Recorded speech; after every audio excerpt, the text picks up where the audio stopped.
Ladies and gentlemen, the Vice President-elect of the United States, Kamala Devi Harris, and Mr. Douglas Emhoff.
Reported for the Capitol for the final time, and speaking this morning, he wished the incoming administration well ahead of his family's planned flight to Florida. I believe he has just arrived in Florida as we speak. Entity's Miguel Moreno has more from Washington. So it's a chilly day in Washington, D.C., and behind me is the White House. This is the area closest to it that we could get into because much of this place has been blocked off. Areas around the Capitol building, the White House, and the National Mall. And there are about 25,000 National Guardsmen here as well, so it's very secure. And we just saw President Trump take off to Joint Base Andrews, where he'll have his send-off ceremony. After that, he and his family are scheduled to go to Florida.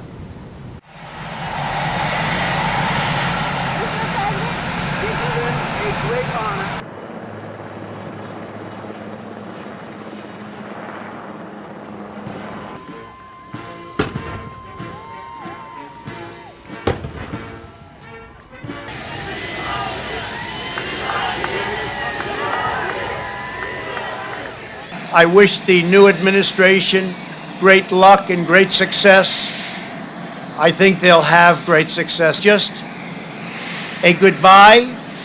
We love you. We will be back in some form.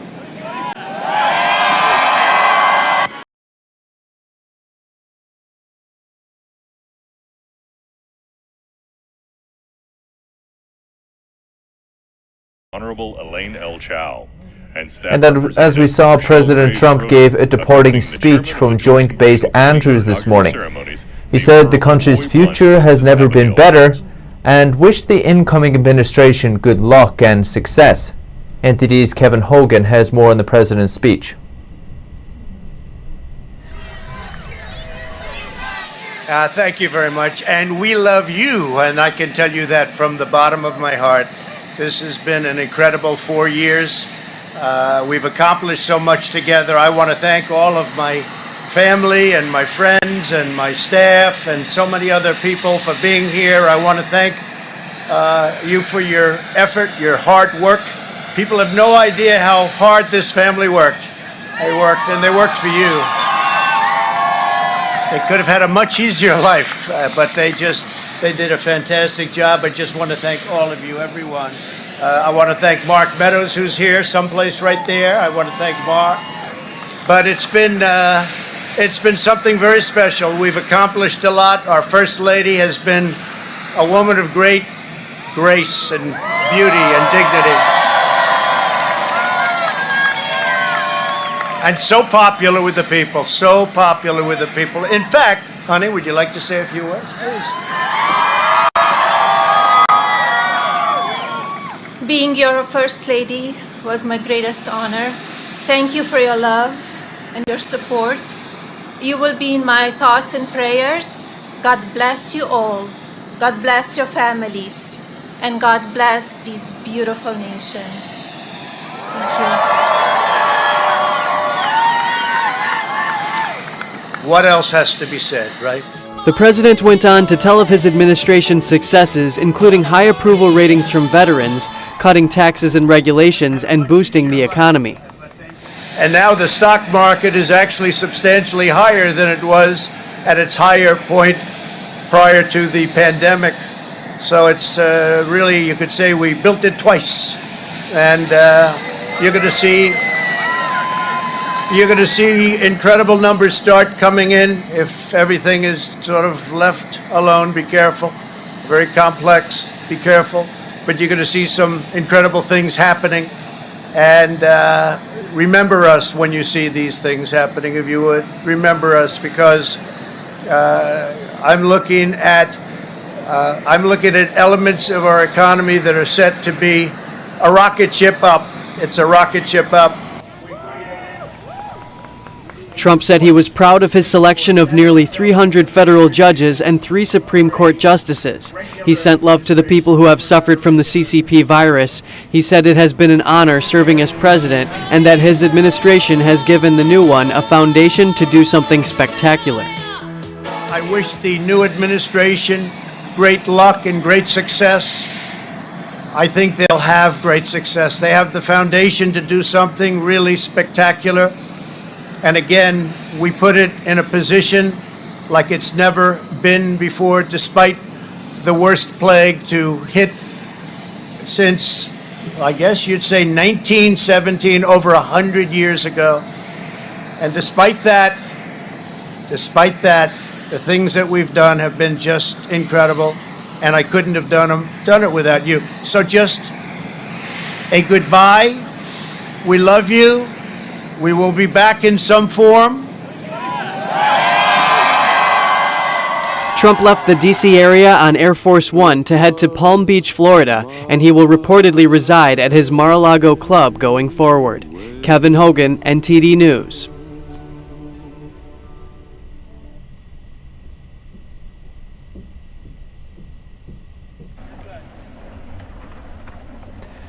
So we're back at the Capitol building. Again, I believe President-elect Joe Biden has Please just welcome arrived. the Honorable Amy Klobuchar.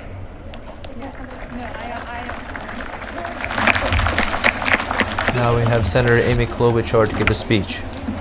Vice President Pence, Mr. President-elect, Madam Vice President-elect, members of Congress and the judicial branch, former presidents and first ladies, vice presidents, leaders from abroad, and a whole bunch of Bidens. America, welcome to the 59th presidential inauguration, where in just a few moments, Joe Biden and Kamala Harris will take their solemn oaths. This ceremony is the culmination of 244 years of a democracy. It is the moment when leaders brought to this stage by the will of the people promise to be faithful to our Constitution, to cherish it and defend it. It is the moment when they become, as we all should be, guardians of our country. Have we become too jaded, too accustomed to the ritual of the passing of the torch of democracy to truly appreciate what a blessing and a privilege it is to witness this moment? I think not. 2 weeks ago, when an angry, violent,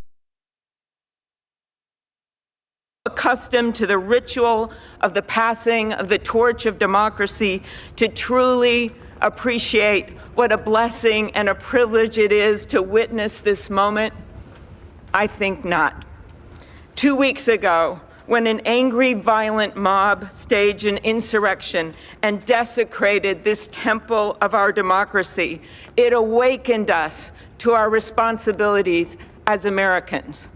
This is the day when our democracy picks itself up, brushes off the dust, and does what America always does: goes forward as a nation under God, indivisible, with liberty and justice for all. This conveyance of a sacred trust between our leaders and our people takes place in front of this shining Capitol dome for a reason. When Abraham Lincoln gave his first inaugural address in front of this Capitol, the dome was only partially constructed, braced by ropes of steel. He promised he would finish it. He was criticized for spending funds on it during the Civil War. To those critics, he replied, "If the people see the Capitol going on, it is a sign we intend the Union shall go on." And it did, and it will. Generations of Americans gave their lives to preserve our republic in this place. Great legislation to protect civil rights and economic security and lead the world was debated and crafted under this dome. Now it falls on all of us, not just the two leaders we are inaugurating today, to take up the torch of our democracy, not as a weapon of political arson, but as an instrument for good. We pledge today never to take our democracy for granted as we celebrate its remarkable strength. We celebrate its resilience, its grit. We celebrate the ordinary people doing extraordinary things for our nation, the doctors and nurses on the front line of this pandemic, the officers in the Capitol, a new generation never giving up hope for justice. We celebrate a new president, Joe Biden, who vows to restore the soul of America and cross the river of our divides to a higher plane. And we celebrate our first African American, first Asian American, and first woman vice president, Kamala Harris, who stands on the shoulders of so many on this platform who have forged the way to this day. When she takes the oath of office, little girls and boys across the world will know that anything and everything is possible. And in the end, that is America, our democracy, a country of so much good. And today, on these Capitol steps and before this glorious field of flags, we rededicate ourselves to its cause. Thank you. It is now my honor to introduce to you the senator who has worked with me and so many others to make this ceremony possible, my friend and the chair of the inaugural committee, Missouri Senator Roy Blunt.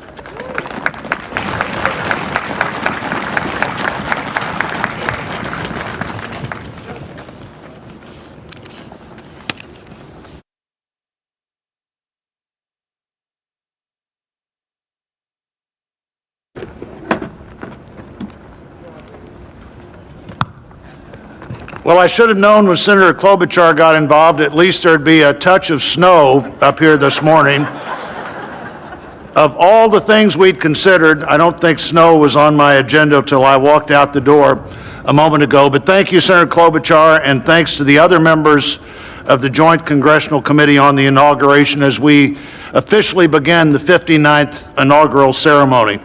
I also want to thank the Joint Committee staff and our partners, particularly our security partners, for the way they've dealt with unprecedented circumstances. When I chaired the inauguration 4 years ago, I shared President Reagan's 1981 description of this event as commonplace and miraculous. Commonplace because we've done it every 4 years since 1789. Miraculous because we've done it every 4 years since 1789. Americans have celebrated this moment during war, during depression, and now during pandemic. Once again, all three branches of our government come together as the Constitution envisions. Once again, we renew our commitment to our determined democracy, forging a more perfect union. That theme for this inauguration, our determined democracy, forging a more perfect union, was announced by the Joint Committee before the election with the belief that the United States can only fulfill its promise and set an example for others if we are always working to be better than we have been. The Constitution established that determined democracy with its first three words, declaring the people as the source of the government. The Articles of Confederation hadn't done that. The Magna Carta hadn't done that. Only the Constitution says the government exists because the people are the source of the reason it exists. They immediately followed those first three words with the words to form a more perfect union. The founders did not say to form a perfect union. They did not claim that in our new country nothing would need to be improved. Fortunately, they understood that always working to be better would be the hallmark of a great democracy. The freedoms we have today, the nation we have today, is not here just because it happened, and they aren't complete. A great democracy working through the successes and failures of our history, striving to be better than it had been. And we are more than we have been, and we are less than we hope to be. The assault on our Capitol at this very place just 2 weeks ago reminds us that a government designed to balance and check itself is both fragile and resilient. During the last year, the pandemic challenged our free and open society and called for extraordinary determination and sacrifice, and still challenges us today. Meeting that challenge head on have been and are healthcare workers, scientists, first responders, essential frontline workers, and so many others we depend on in so many ways. Today we come to this moment, people all over the world, as we're here, are watching and will watch what we do here. Our government comes together. The Congress and the courts join the transition of executive responsibility. One political party more pleased today and on every inaugural day than the other. But this is not a moment of division, it's a moment of unification. A new administration begins and brings with it a new beginning. And with that, our great national debate goes forward, and a determined democracy will continue to be essential in pursuit of a more perfect union and a better future for all Americans. What a privilege for me to join you today. Thank you.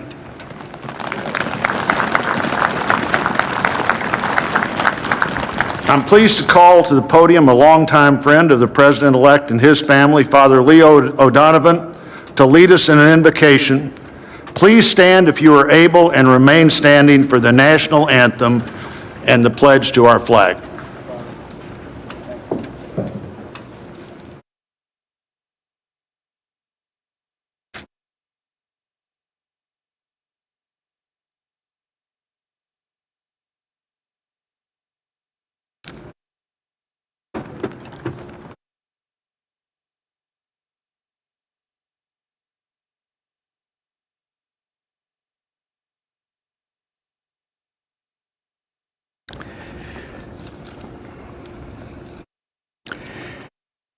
Gracious and merciful God, at this sacred time we come before you in need, indeed on our knees. But we come still more with hope and with our eyes raised anew to the vision of a more perfect union in our land a union of all our citizens to promote the general welfare and secure the blessings of liberty to ourselves and our posterity. We are a people of many races, creeds, and colors, national backgrounds, cultures, and styles, now far more numerous and on land much vaster than when Archbishop John Carroll wrote his prayer for the inauguration of George Washington 232 years ago. Archbishop Carroll prayed that you, O Creator of all, would assist with your Holy Spirit of counsel and fortitude the President of these United States, that his administration may be conducted in righteousness and be eminently useful to your people. Today we confess our past failures to live according to our vision of equality, inclusion, and freedom for all. Yet we resolutely commit still more now to renewing the vision, to caring for one another in word and deed, especially the least fortunate among us, and so becoming a light for the world. There is a power in each and every one of us that lives by turning to every other one of us, a thrust of the Spirit to cherish and care and stand by others, and above all, those most in need. It is called love, and its path is to give ever more of itself. Today, it is called American patriotism, born not of power and privilege, but of care for the common good, with malice toward none and with charity for all. For our new president, we beg of you the wisdom Solomon sought when he knelt before you and prayed for an understanding heart, so that I can govern your people and know the difference between right and wrong. We trust in the counsel of the letter of James. If any of you lacks wisdom, you should ask God, who gives generously to all without finding fault, and it will be given to you. Pope Francis has reminded us how important it is to dream together. By ourselves, he wrote, we risk seeing mirages, things that are not there. Dreams, on the other hand, are built together. Be with us, holy mystery of love, as we dream together. Help us under our new president to reconcile the people of our land, restore our dream and invest it with peace and justice and the joy that is the overflow of love. To the glory of your name, forever, amen.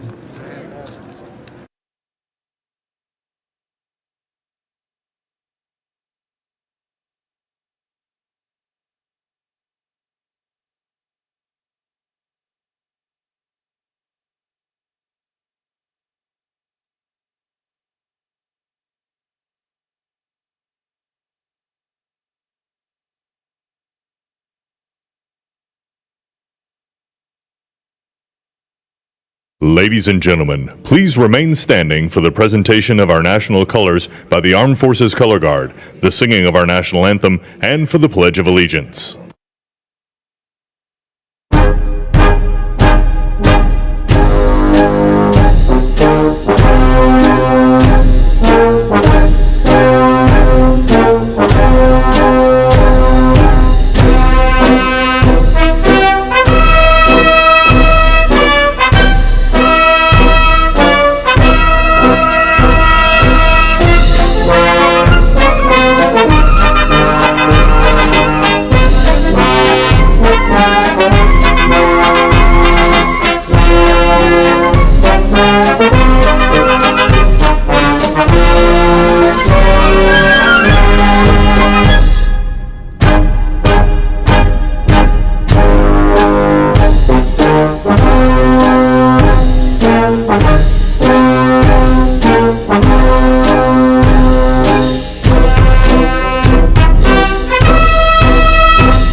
Ladies and gentlemen, here for the singing of our national anthem, accompanied by the President's own United States Marine Band, please welcome Lady Gaga.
Ladies and gentlemen, please welcome from the City of South Fulton, Georgia Fire and Rescue Department, President of the International Association of Firefighters, Local 3920, Fire Captain Andrea M. Hall, for the reciting of the Pledge of Allegiance.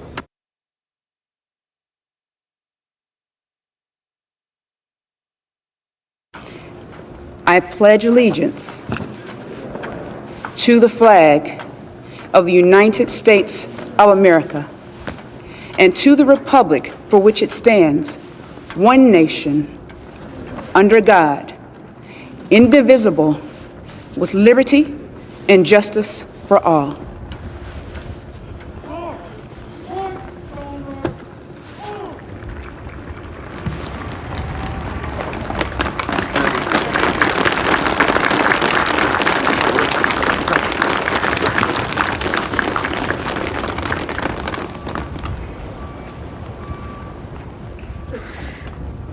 What you are all about to be part of, America, is a historic moment of firsts. To administer the oath to our first African American, our first Asian American, and our first woman Vice President, Kamala Harris, it is my great privilege to welcome to the inaugural stage the first Latina to ever serve on the Supreme Court of the United States of America, Justice Sonia Sotomayor.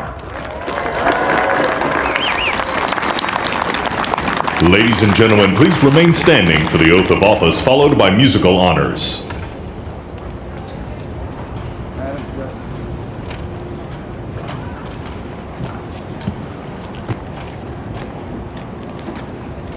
Please raise your right hand and repeat after me. I, Kamala Davy Harris, do solemnly swear I, Kamala Davy Harris, do solemnly swear that I will support and defend the Constitution of the United States that I will support and defend the Constitution of the United States against all enemies, foreign and domestic, against all enemies, foreign and domestic, that I will bear true faith and allegiance to the same, that I will bear true faith and allegiance to the same, that I take this obligation freely that I take this obligation freely without any mental reservation or purpose of evasion, without any mental reservation or purpose of evasion, that I will well and faithfully discharge that I will well and faithfully discharge the duties of the office on which I am about to enter. the duties of the office upon which I am about to enter. So help me God. So help me God. All right.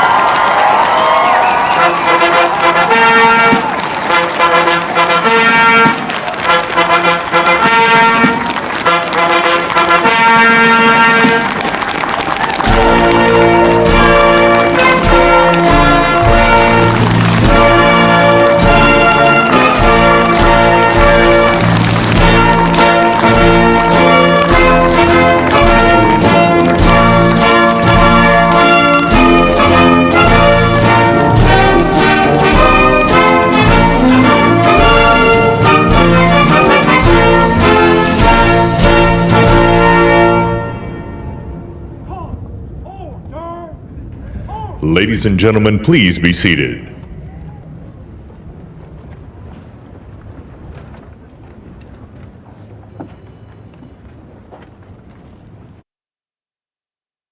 Please welcome Jennifer Lopez to perform This Land Is Your Land and America the Beautiful, accompanied by members of the President's own United States Marine Band.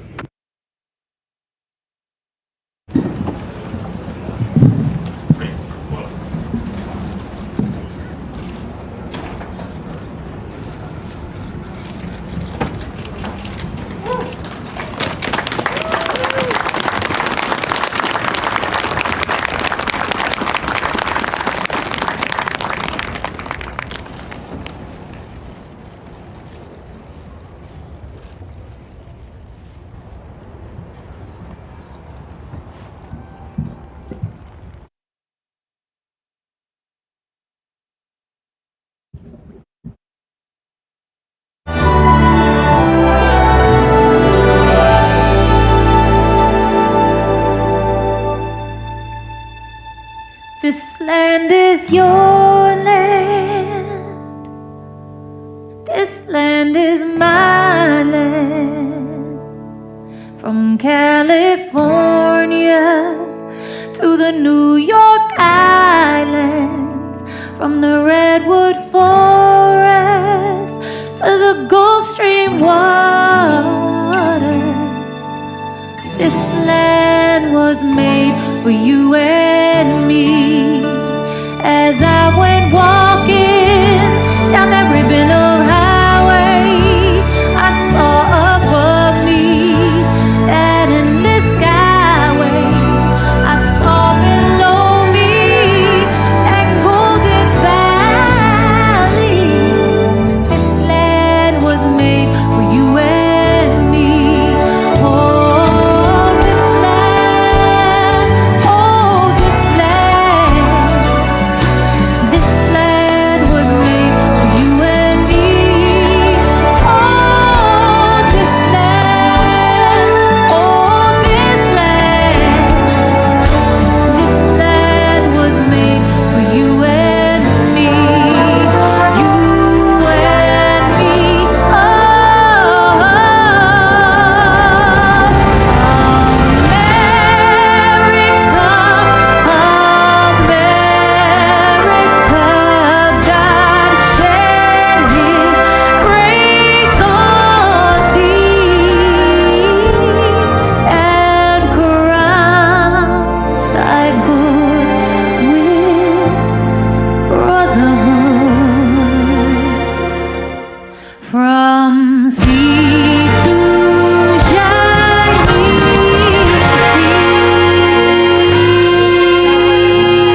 Well, that was great. The sun is shining, and Mr. President-elect, this is the first inauguration in the history of America where J-Lo was the warm-up act for Chief Justice Roberts. With that, it is now my distinct honor to introduce the Chief Justice of the Supreme Court of the United States, John Roberts, to administer the presidential oath to the next President of the United States, Joseph R. Biden.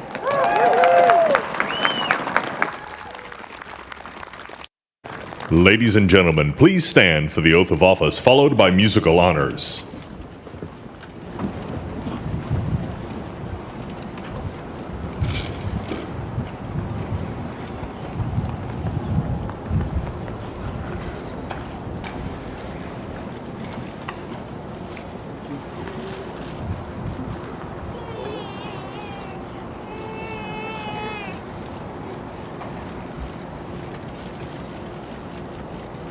Please raise your right hand and repeat after me.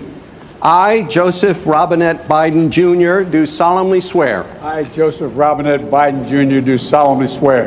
That I will faithfully execute. That I will faithfully execute. The office of President of the United States. Office of President of the United States. And will, to the best of my ability. And will, to the best of my ability. Preserve, protect, and defend. Preserve, protect, and defend. The Constitution of the United States. The Constitution of the United States. So help you God. So help me God. Congratulations, Mr. Thank you. President.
Ladies and gentlemen, please be seated.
My fellow Americans, a moment we have all been waiting for.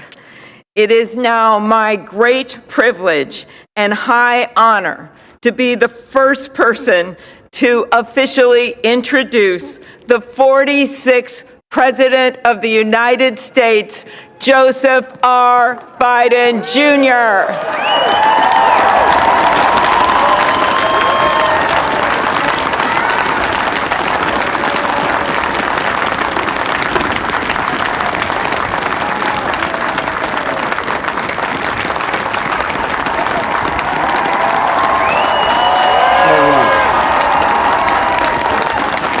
Chief Justice Roberts, Vice President Harris, Speaker Pelosi, Leader Schumer, Leader McConnell, Vice President Pence, and my distinguished guests, my fellow Americans. This is America's day. This is democracy's day, a day of history and hope, of renewal and resolve. Through a crucible for the ages, America has been tested anew, and America has risen to the challenge. Today, we celebrate the triumph not of a candidate, but of a cause, the cause of democracy.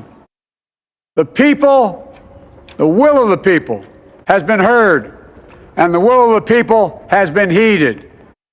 We've learned again that democracy is precious. Democracy is fragile. And at this hour, my friends, democracy has prevailed.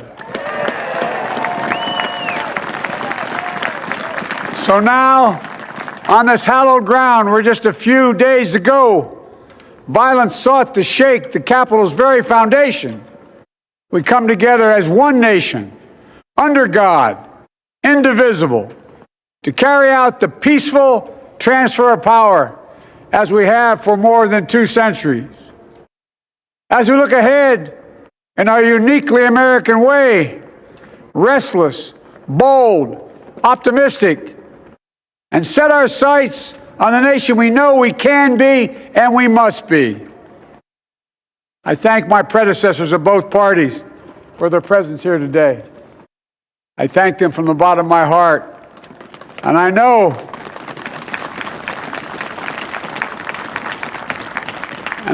the resilience of our Constitution and the strength of our nation, as does President Carter, who I spoke with last night, who cannot be with us today, but whom we salute for his lifetime in service. I've just taken the sacred oath each of those patriots have taken. The oath first sworn by George Washington.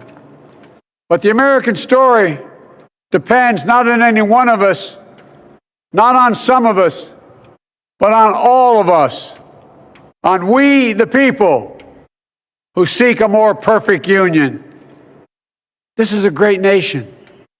We are good people. And over the centuries, through storm and strife, in peace and in war, we've come so far. But we still have far to go. We'll press forward with speed and urgency, for we have much to do in this winter of peril and significant possibilities.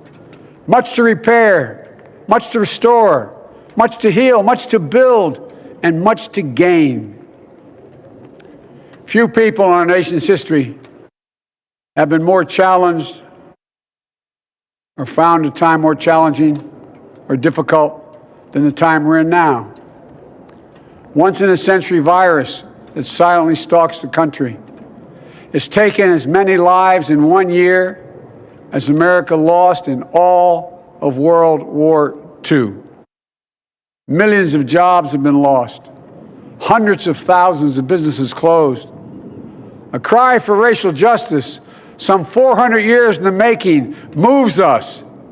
The dream of justice for all will be deferred no longer.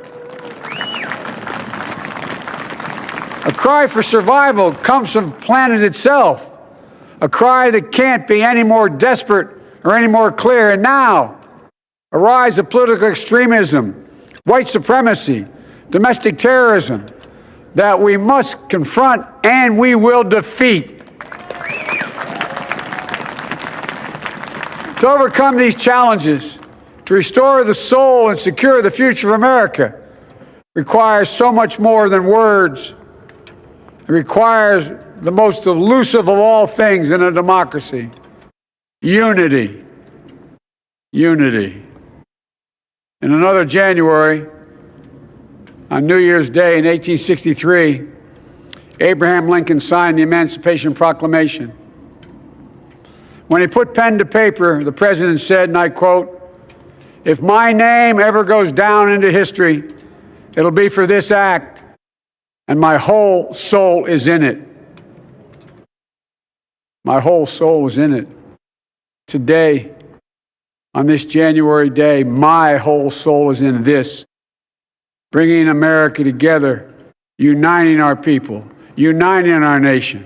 And I ask every American to join me in this cause.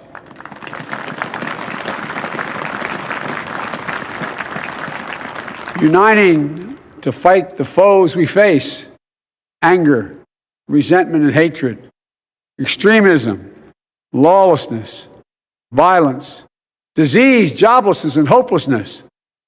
With unity, we can do great things, important things. We can right wrongs. We can put people to work in good jobs. We can teach our children in safe schools. We can overcome the deadly virus. We can reward work and rebuild the middle class and make health care secure for all. We can deliver racial justice, and we can make America once again the leading force for good in the world. I know speaking of unity can sound to some like a foolish fantasy these days. I know the forces that divide us are deep and they are real. But I also know they are not new.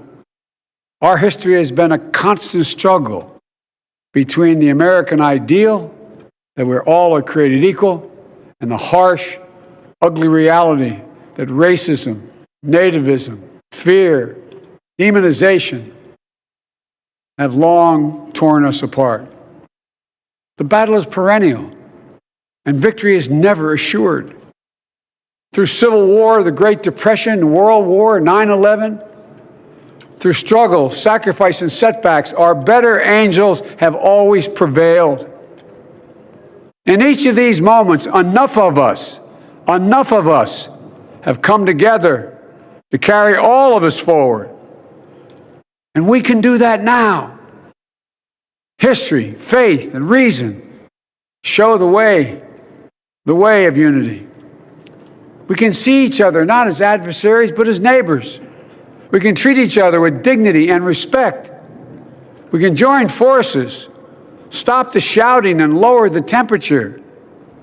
For without unity, there is no peace, only bitterness and fury. No progress, only exhausting outrage. No nation, only a state of chaos. This is our historic moment of crisis and challenge. And unity is the path forward. And we must meet this moment as the United States of America. If we do that, I guarantee you we will not fail. We have never, ever, ever, ever failed in America when we've acted together. And so today, at this time, in this place, let's start afresh, all of us. Let's begin to listen to one another again, hear one another, see one another, show respect to one another. Politics doesn't have to be a raging fire, destroying everything in its path. Every disagreement doesn't have to be a cause for total war. And we must reject the culture in which facts themselves are manipulated and even manufactured.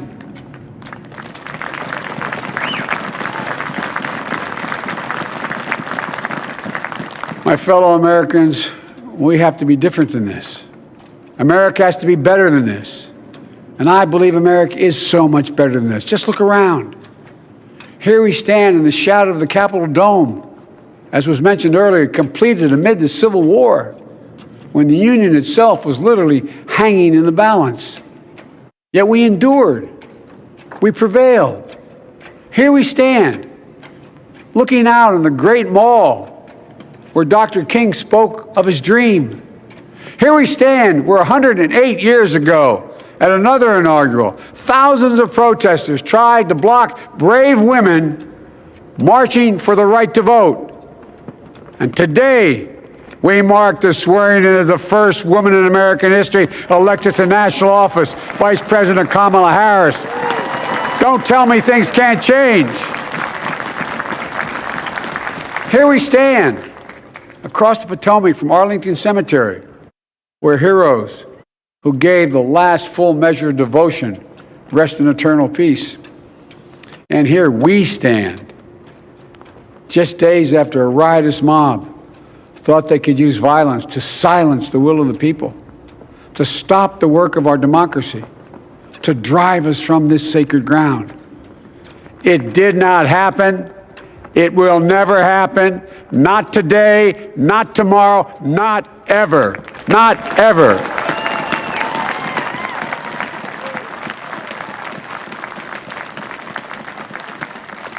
To all those who supported our campaign, I'm humbled by the faith you've placed in us. To all those who did not support us, let me say this. Hear me out as we move forward. Take a measure of me and my heart. And if you still disagree, so be it. That's democracy. That's America. The right to dissent peaceably within the guardrails of our republic is perhaps this nation's greatest strength. Yet hear me clearly. Disagreement must not lead to disunion. And I pledge this to you. I will be a president for all Americans. All Americans. And I promise you, I will fight as hard for those who did not support me as for those who did.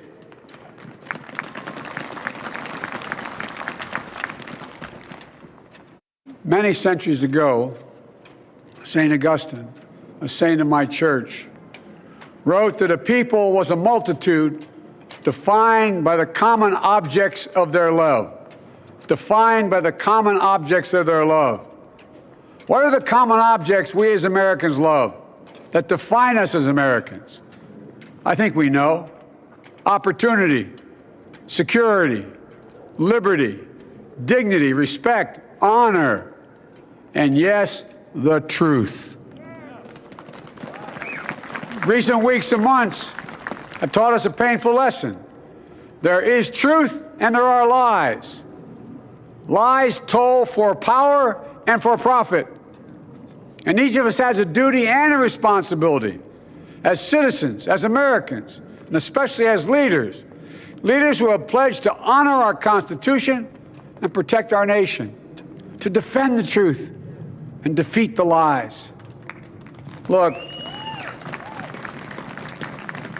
I understand that many of my fellow Americans view the future with fear and trepidation.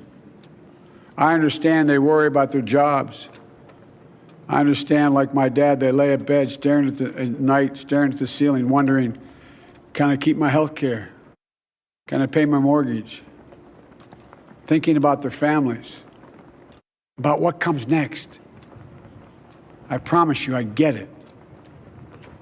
But the answer is not to turn inward, to retreat into competing factions, distrusting those who don't look like you, or worship the way you do, or don't get their news from the same sources you do. We must end this uncivil war that pits red against blue, rural versus urban, conservative versus liberal. We can do this if we open our souls instead of hardening our hearts, if we show a little tolerance and humility, and if we're willing to stand in the other person's shoes, as my mom would say, just for a moment, stand in their shoes. Because here's the thing about life. There's no accounting for what fate will deal you. Some days, when you need a hand. There are other days when we're called to lend a hand. That's how it has to be. That's what we do for one another. And if we are this way, our country will be stronger, more prosperous, more ready for the future. And we can still disagree. My fellow Americans, in the work ahead of us, we're going to need each other. We need all our strength to persevere through this dark winter. We're entering what may be the toughest and deadliest period of the virus. We must set aside politics and finally face this pandemic as one nation. One nation. And I promise you this, as the Bible says, weeping may endure for a night, but joy cometh in the morning. We will get through this together. Together. Look, folks, all my colleagues I serve with in the House and the Senate up here, we all understand the world is watching all of us today. So here's my message to those beyond our borders. America has been tested, and we've come out stronger for it.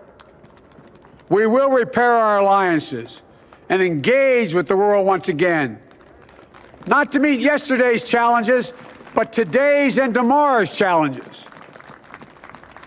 And we'll lead not merely by the example of our power, but by the power of our example.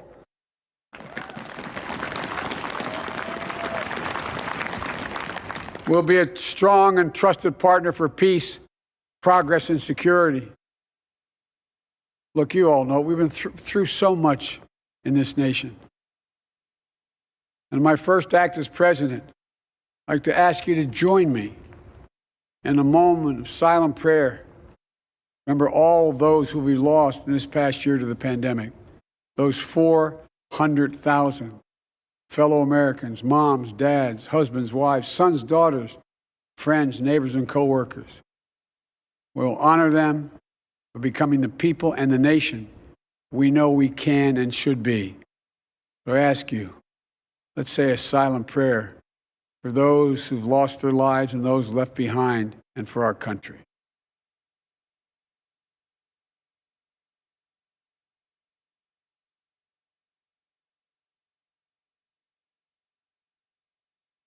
Amen. Folks, this is a time of testing.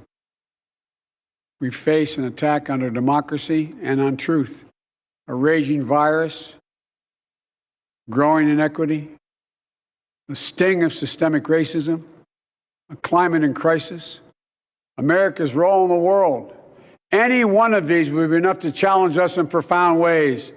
But the fact is, we face them all at once, presenting this nation with one of the gravest responsibilities we've had. Now we're going to be tested. Are we going to step up, all of us? It's time for boldness, for there's so much to do. And this is certain.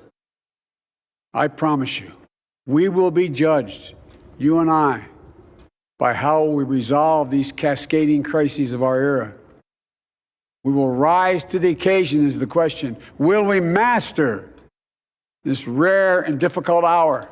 Will we meet our obligations and pass along a new and better world to our children? I believe we must. I'm sure you do as well. I believe we will. And when we do, we'll write the next great chapter in the history of the United States of America, the American story. A story that might sound something like a song that means a lot to me. It's called American Anthem. There's one verse that stands out, at least for me, and it goes like this. The work and prayers of century have brought us to this day. What shall be our legacy? What will our children say? Let me know in my heart when my days are through. America, America, I gave my best to you. Let's us add our own work and prayers to the unfolding story of our great nation. If we do this, then when our days are through, our children and our children's children will say of us, they gave their best They did their duty. They healed a broken land. My fellow Americans, I close today where I began, with the sacred oath. Before God and all of you, I give you my word. I will always level with you. I will defend the Constitution. I'll defend our democracy. I'll defend America. And I'll give all of you, keep everything I do in your service, thinking not of power, but of possibilities, not of personal interest, but the public good. And together we shall write an American story of hope, not fear, of unity, not division, of light, not darkness, a story of decency and dignity, love and healing, greatness and goodness. May this be the story that guides us, the story that inspires us, and the story that tells ages yet to come that we answered the call of history. We met the moment. Democracy and hope, truth and justice did not die on our watch but thrived. That America secured liberty at home and stood once again as a beacon to the world. That is what we owe our forebears, one another, and generation to follow. So, with purpose and resolve, we turn to those tasks of our time, sustained by faith, driven by conviction, and devoted to one another and the country we love with all our hearts. May God bless America, and may God protect our troops. Thank you, America.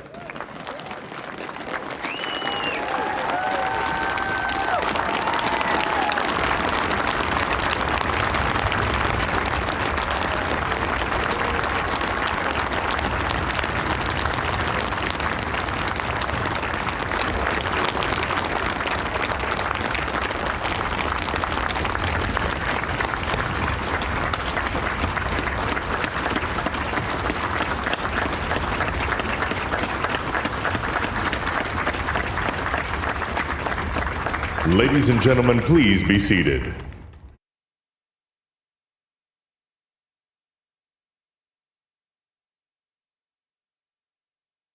Ladies and gentlemen, please welcome Garth Brooks to perform Amazing Grace.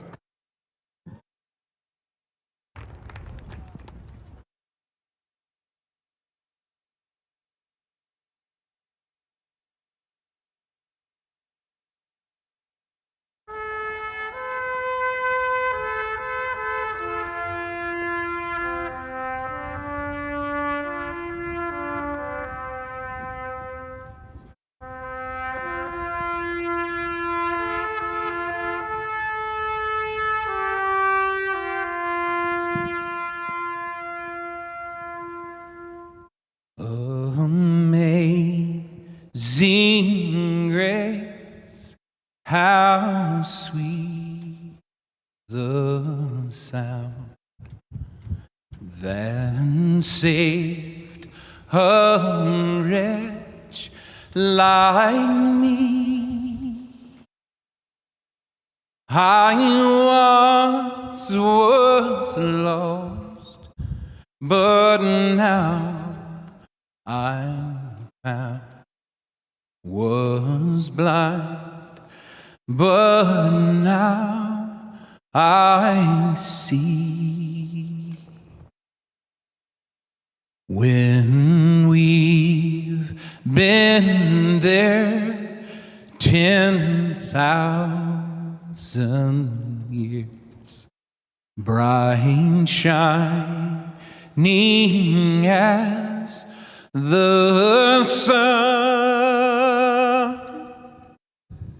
we've no less days to sing God's praise than when we first begun. If I can ask you to sing this last verse with me, not just the people here, but the people at home, at work, as one, united. Amazing grace, how sweet the sound that saved a wretch like me. I once was lost, but now I'm found. Was blind, but now I see.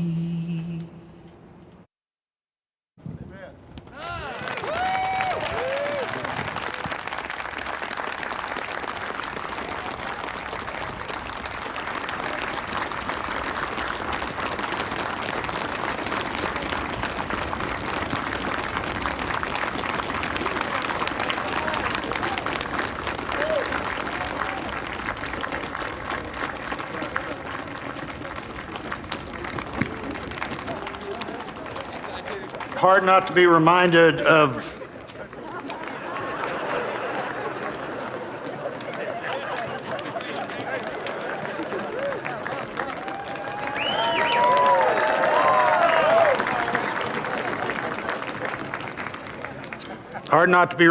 President Obama's singing that same song at the Mother Emanuel Church. A song that in our culture is as close to both poetry and prayer as you could possibly come. And we're going to finish with those two things. Let me introduce Amanda Gorman, our nation's first ever National Poet Laureate.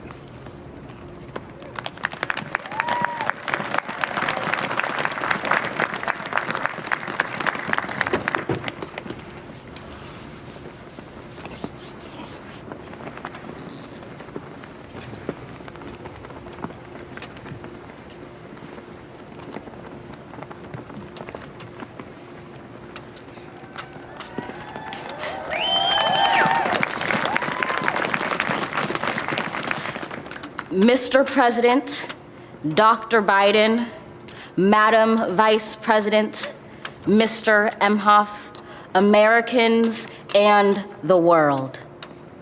When day comes, we ask ourselves, where can we find light in this never-ending shade? The loss we carry, a sea we must wade. We've braved the belly of the beast. We've learned that quiet isn't always peace, and the norms and notions of what just is isn't always just is.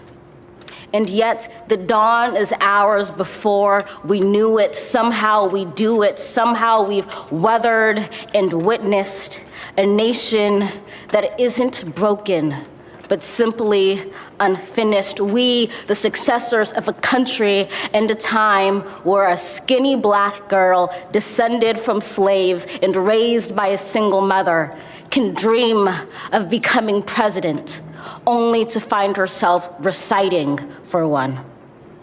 And yes, we are far from polished, far from pristine, but that doesn't mean we are striving to form a union that is perfect. We are striving to forge our union with purpose, to compose a country committed to all cultures, colors, characters, and conditions of man. And so we lift our gazes not to what stands between us, but what stands before us. We close the divide because we know to put our future first, we must first put our differences aside. We lay down our arms so we can reach out our arms to one another. We seek harm to none and harmony for all. Let the globe, if nothing else, say this is true. That even as we grieved, we grew. That even as we hurt, we hoped. That even as we tired, we tried. That we'll forever be tied together, victorious, not because we will never again know defeat, but because we will never again sow division. Scripture tells us to envision that everyone shall sit under their own vine and fig tree, and no one shall make them afraid. If we're to live up to our own time, then victory won't lie in the blade, but in all the bridges we've made. That is the promise to glade the hill we climb if only we dare it, because being American is more than a pride we inherit. It's the past we step into and how we repair it. We've seen a force that would shatter our nation rather than share it, would destroy our country if it meant delaying democracy. And this effort very nearly succeeded. But while democracy can be periodically delayed, it can never be permanently defeated. In this truth, in this faith we trust, for while we have our eyes on the future, history has its eyes on us. This is the era of just redemption. We feared it at its inception. We did not feel prepared to be the heirs of such a terrifying hour, but within it we found the power to author a new chapter, to offer hope and laughter to ourselves. So, while once we asked, how could we possibly prevail over catastrophe?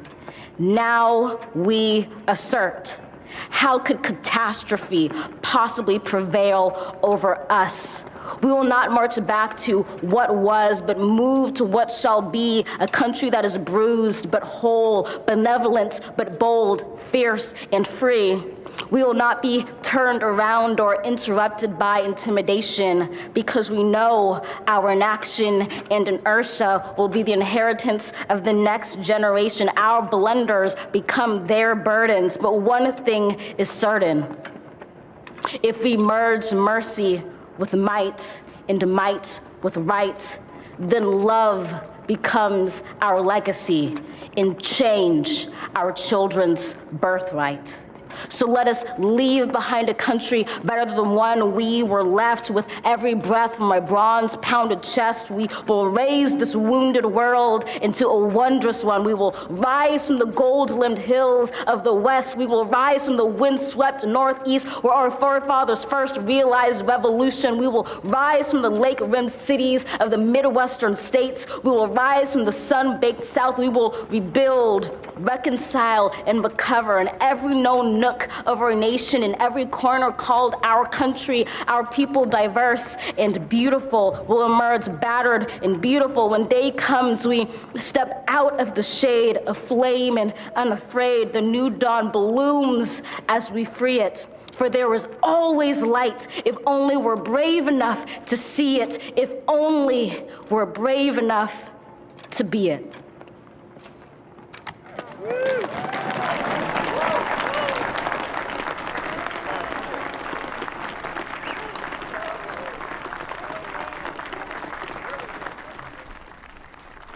So if you've just joined us, Joe Biden and Kamala Harris have been sworn in as the new President and Vice President of the United States. And this year's inauguration ceremony has been described as unlike any other. One of the most visible differences comes in along the National Mall, in place of thousands of cheering Americans, as we saw nearly 200,000 flags now decorate the scene.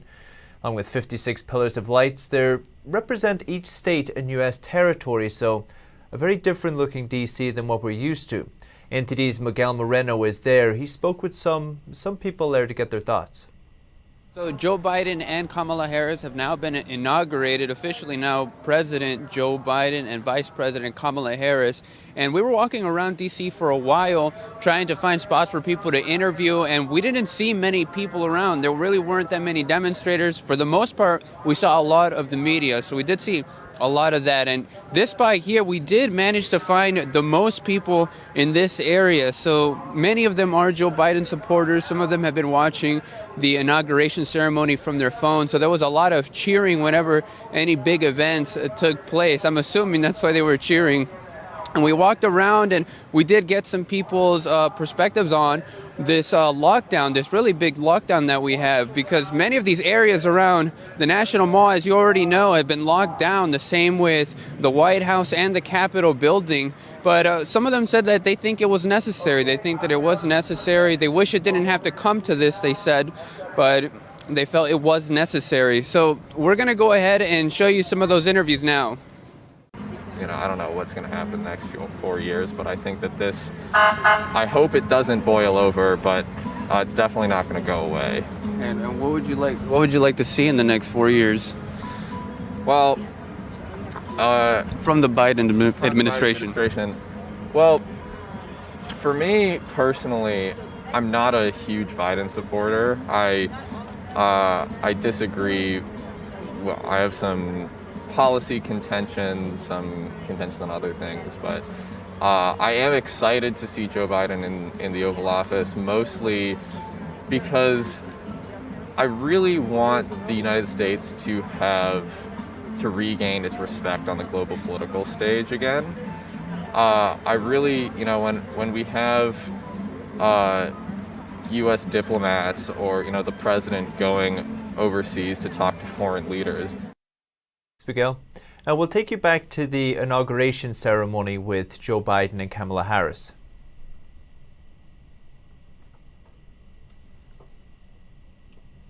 We'll go back there. We will seek rehabilitation beyond correction. We'll extend opportunity to those locked out of opportunity. We will make friends of our enemies. We will make friends of our enemies. People, your people, shall no longer raise up weapons against one another. We will rather use our resources for the national good and become a beacon of life and goodwill to the world. And neither shall we learn hatred anymore. We will lie down in peace and not make our neighbors afraid. In you, O God, we discover our humanity. In our humanity, we discover our commonness. Beyond the difference of color, creed, origin, political party, ideology, geography, and personal preferences. We'll become greater stewards of your environment, preserving the land, reaping from it a sustainable harvest, and securing its wonder and miracle-giving power for generations to come.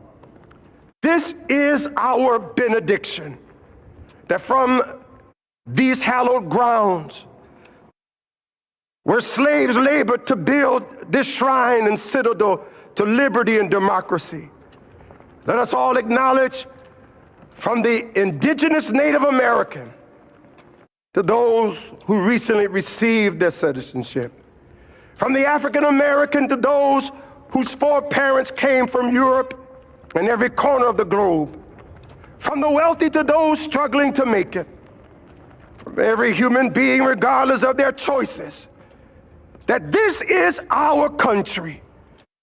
As such, teach us, O God. As such, teach us, O God, to live in it, love in it, be healed in it, and reconcile to one another in it, lest we miss kingdom's goal. To your glory, majesty, dominion, and power forever. Hallelujah. Glory, hallelujah. In the strong name of our collective faith. Amen. Please remain standing as the Armed Forces Color Guard retires our national colors.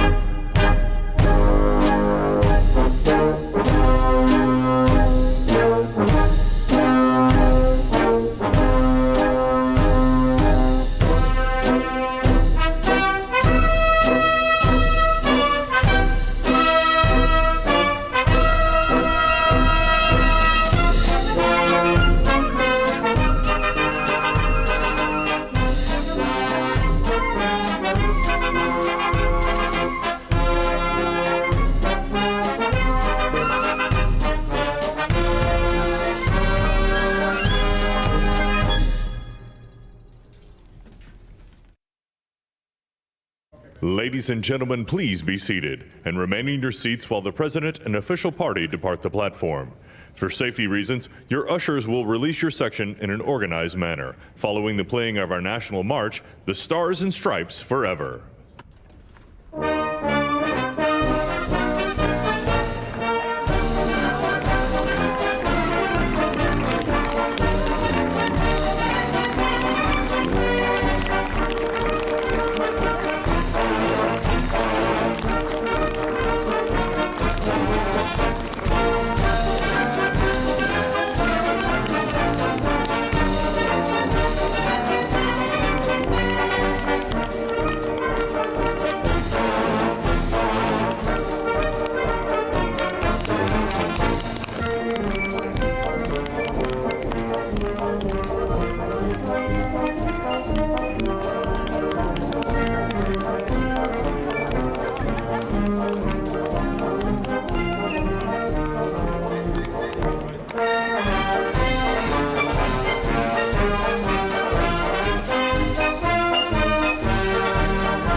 So as we watch the newly elected president and vice president leaving the platform, we're going to go to now Florida, where the now former vice president is. We have NTD's Melina Wisecup is there.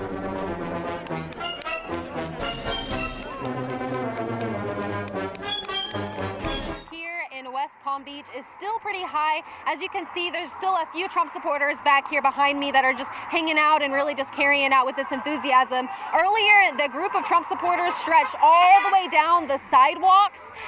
So we're here about a 5-minute drive from Mar-a-Lago, which is President Trump's new permanent home. And the Trump supporters here were just welcoming Kim and Melania as they rode through to their new permanent home here.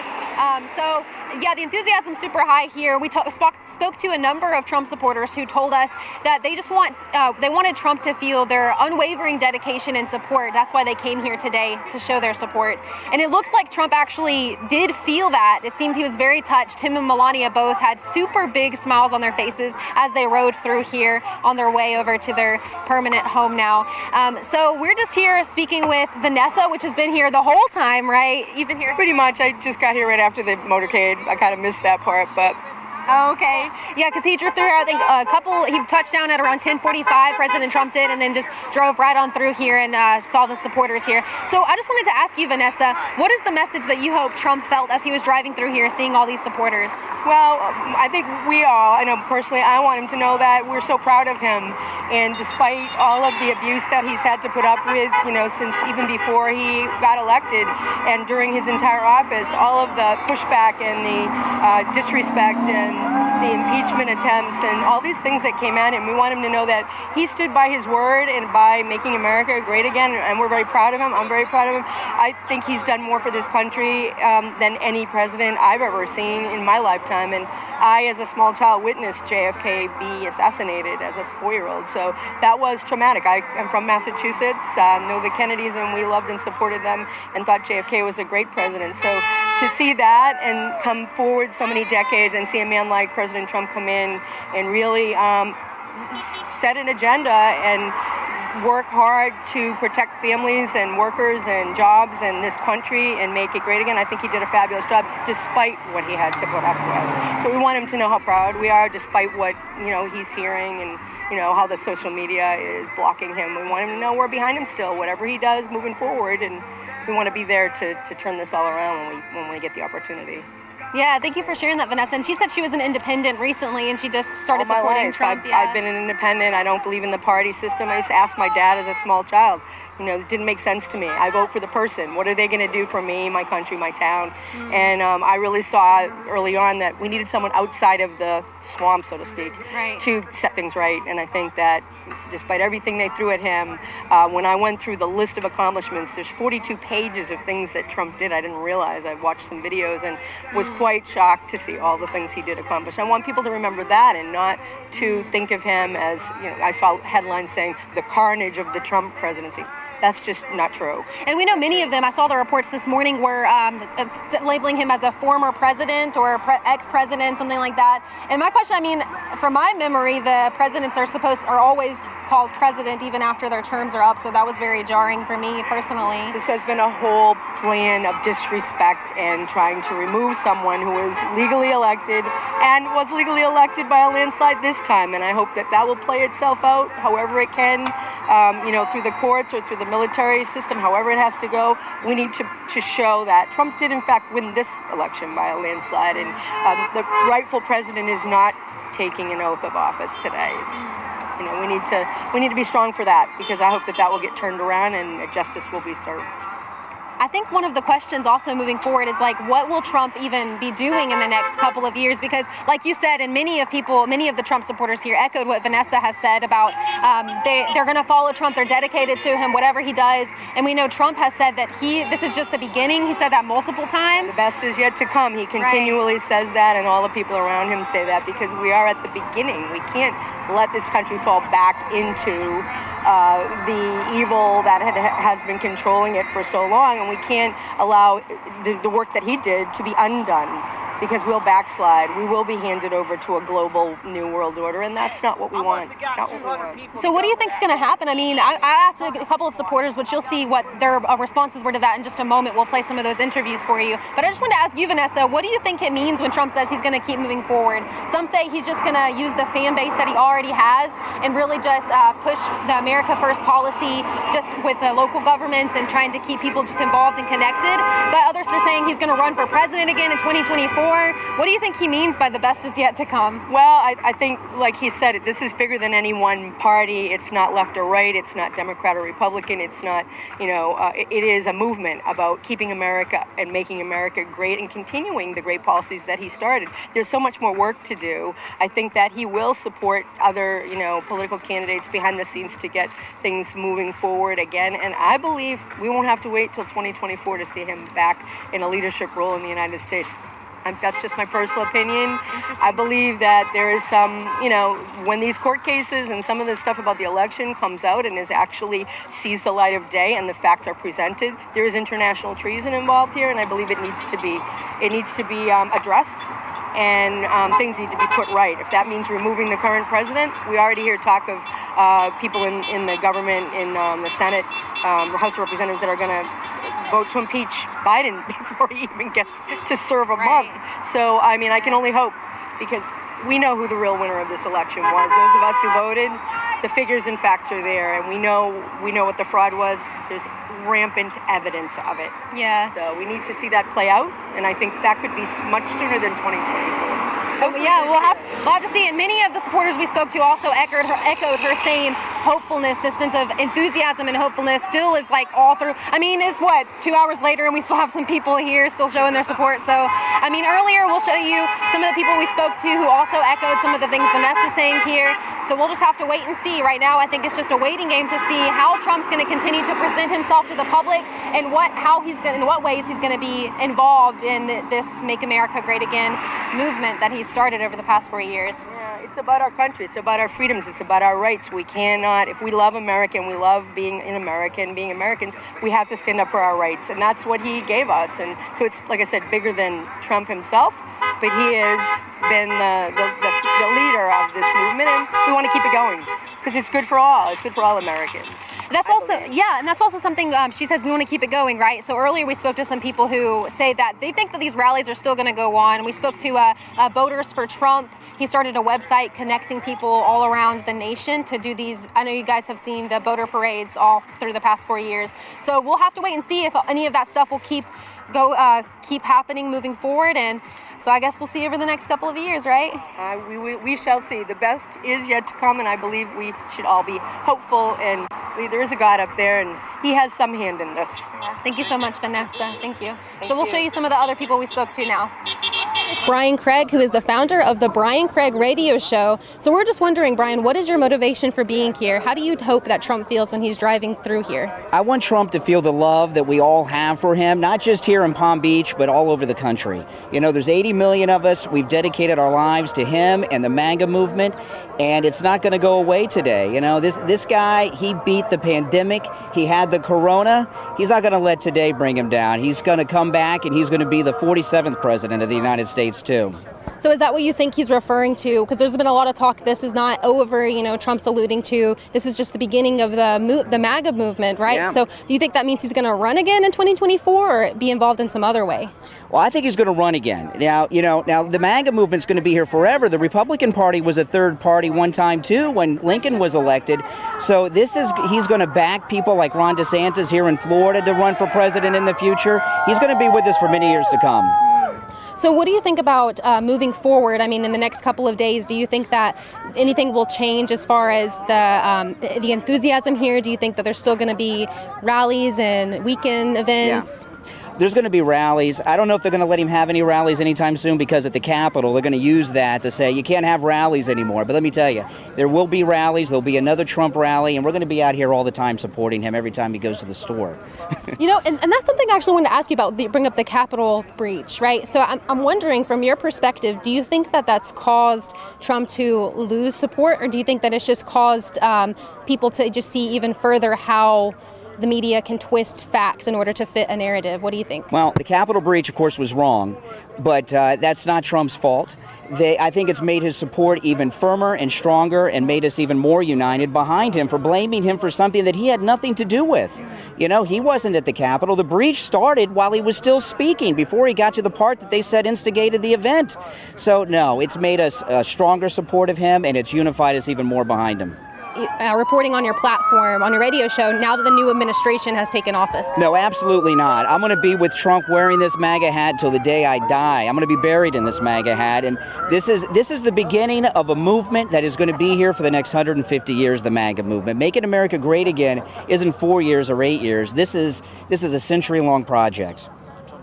So what do you think can happen on the grassroots level now? I mean, we know that Trump can continue, he's built a large following, so he can continue to lead people from his fan base that he's built up. Yep. But what do you think people can do from the grassroots movement, from the grassroots level, to really propel this Make America Great Again effort? Well, the thing we can do is stay connected through social media, hopefully Parler, but if not, stay on Twitter until we get an alternative, and keep meeting as a MAGA party.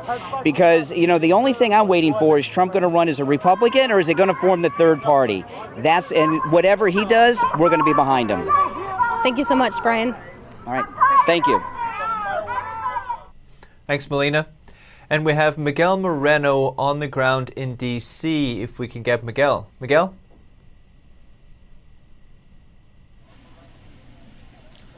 Hi there. Good afternoon, Paul. So, yeah, we're here at the Capitol, and President Joe Biden, almost slipped upon that one. Yeah, President Joe Biden said that in his speech that this was America's day. He said that this wasn't a win for a certain candidate, that this was a win for democracy. So now that he is president and Kamala Harris is vice president, there were a lot of day one promises that he made. He talked about there being a path to citizenship for DACA recipients and many other things. So now we just have to wait and see if all of this is going to happen today. Will it happen tomorrow? I'm not sure, but we'll have to find out.